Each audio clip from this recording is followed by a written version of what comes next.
Hello friends, in today's video I'm gonna be walking through how to add stinger transitions to OBS. But before getting started this video, don't forget to subscribe. 5-minute solution.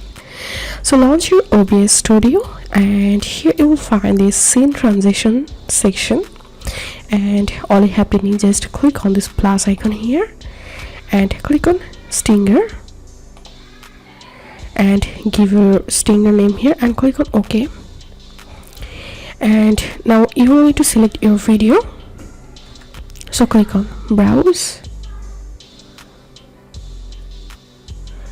and select the video you want to make transition, and transition point type you have to select here time and transition point, enter here 500 and scroll down and click on audio monitoring, and you have to select here monitor and output and then click on OK.